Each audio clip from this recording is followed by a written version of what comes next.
Make yourself comfortable. Feel pretty good. All right. First off, I want to say thank you. Because my life has shot off like a rocket since I started following your guidance.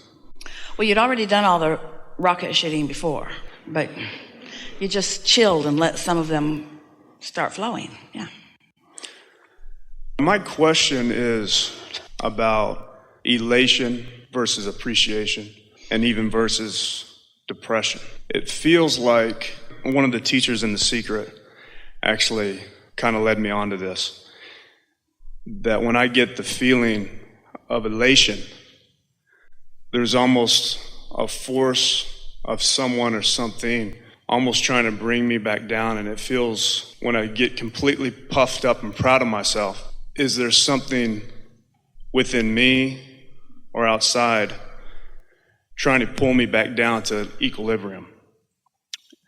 And so when I feel elation, I feel that way. But when I feel appreciation, there's more of a balance. And that's when I feel like I'm in more of my vortex. Words don't matter very much. A lot of people use similar words and mean very different things from them. And so it's what you mean when you offer any word that really matters most. But first, we want to say that there is no outside force bringing you down, and that the only thing that is happening in terms of something that you would even describe as being outside of you is that your inner being is standing, that's not the right terminology, existing in such a place of pure, positive energy that the sensation to you would be one of being called upward.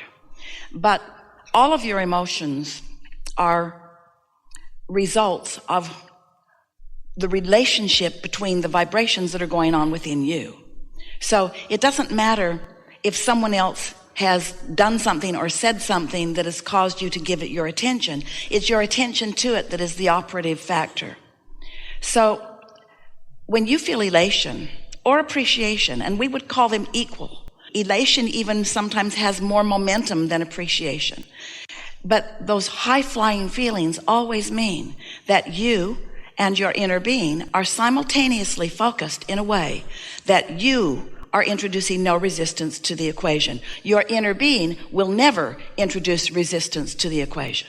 Your inner being only holds steady the vibrational frequency to the furthest point of asking that you have discovered. So when life causes you to ask, your inner being holds that set point so that you can feel your relationship to it. So when you give your attention to something that is the absence of what you want, you introduce resistance, and that's what produces that feeling of coming down. Humans have an expression, just waiting for the other shoe to drop. In other words, things are going along pretty well, and then they expect something to neutralize it or to call it down. But it doesn't need to be that way. It's all about the thoughts that you personally are thinking. We talk a lot about the emotional scale. Sometimes we do the scale this way, sometimes we do the scale this way. So here's your inner being in this pure positive energy place. Let's have this new conversation. Do you accept that you are an extension of source energy? Yes. And do you accept that your inner being is not just loosely or softly aware of you, that your inner being is intensely aware of you? Yes. Do you understand that your inner being is focused in this powerful now with you about whatever it is that you are focused upon? Yes. No matter what it is, your inner being is focused with you about what you are consciously focused upon. And do you understand that your inner being has a very practiced, long-standing, pure positive energy, opinion, or perspective of whatever it is?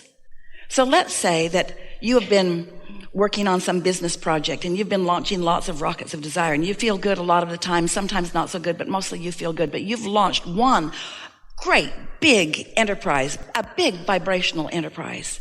And your inner being holds a very powerful thought about that and feels wonderful whenever your inner being focuses upon it. But this conversation isn't about what your inner being is focused upon other than what you're focused on. This conversation is about what your inner being is focused upon while you're focused upon something, because that's how your guidance system works. You are not the only thing that your inner being focuses upon, but when you're actively focused, your inner being is focused with you here and now. Do you hear that? You are not the only thing that your inner being is focused upon, but when you are focused upon something, your inner being is focused with you here and now and has a high-flying perspective about it. So when you are without resistance, so that you've joined your inner being in this high-flying vibration, then you feel elation. And the elation is a combination of, it's because of your relationship with your inner being, but you know what elation is? Oh, do you know what elation is? Do you know what elation is? Elation is you feeling right now just like your inner being feels. It's you channeling your inner being. It's you feeling what your inner being feels. It's you joining your inner being, sometimes for the first time, in this powerful thought of desire. What you're talking about here is you sometimes can't maintain that thought because you have other beliefs and opinions that don't let you maintain that thought. Your ability to love, hear this, your ability to love and your ability to hate are equally balanced, because when you know what you don't want, you know what you do want, and when you know what you do want, you know what you don't want. They are equally balanced. But your inner being never joins the hate end of the equation, only always in the love end of the equation. So there is not some force outside of you. When you walk into a room, you don't look for a dark switch. There's no switch that when you flip it, it makes darkness in the room. There's a switch that will resist the light. In fact, they call them resistors. It resists the electricity. It dims the lights. Helpful? It is. So I've been also in a time in my life where it seems like everything's falling apart, and then I get that phone call or something happens that is almost there to bring me back up. But why use those dramatic words? Everything's falling apart. Really? Well, yeah, I guess the sun not really. Didn't come up? Big wobble in the planet? Things are flinging off into space? Things that used to stand up just keep falling over? Really? All that drama? Or did you just take a step away from the well-being that your inner being knows about your life? And because your inner being knows so much about your well-being, when you take a step away from it, you feel the proportion of the other. How about that? Your life didn't change, but your perspective did. And if your perspective changes enough, then your life experience begins to mimic it. But your life will follow so quickly the trend of your thoughts. You see, what we're wanting you to hear us say, we don't want you to be an observer of how things are, and therefore a vibrational reactor to how things are, and then a vibrational emitter of how things are, and therefore a vibrational attractor of how things are. Although you can't help that because law of attraction. We want you to be someone who's aware of how things are, but an asker for an improvement. And then wanting enough to feel good that you are willing to look in the direction of what does feel good until you develop those patterns so that you can more often join your inner being and then more often feel the elation or the appreciation rather than the discouragement or the depression. Gotcha. Negative emotion is such a good thing because the first thing negative emotion tells you is you're alive. The first thing negative emotion tells you is that you have one powerful desire that you are right now in vibrational opposition to. The next thing that negative emotion tells you is that you have a powerful desire that you are on the other end of the way your inner being is looking at it. We're sort of really back to basics here, but this is a really good time to get back to basics, isn't it?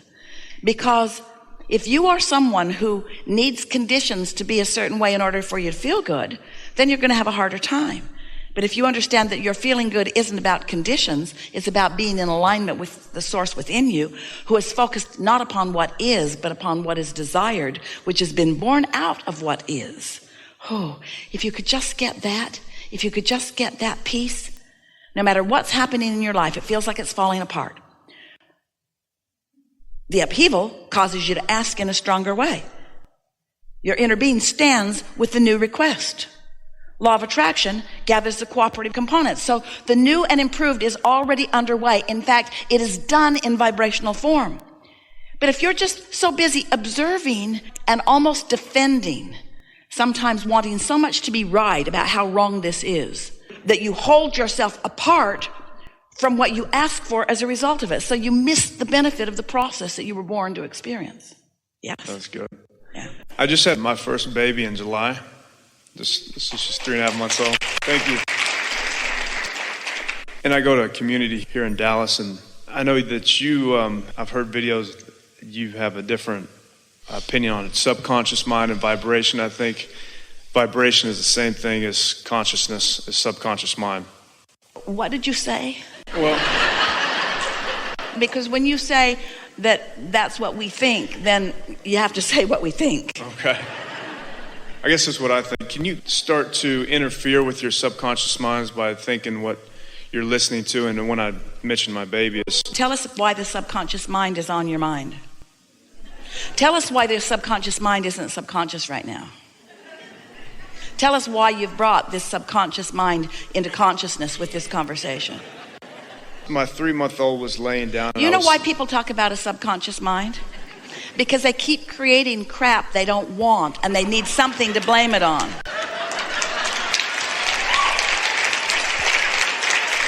So they assume that they've got this subconscious stuff going on. And we say, if you're feeling emotion, it's not subconscious. And if you're not feeling emotion, it's not a big enough player to be a factor in your life experience anyway.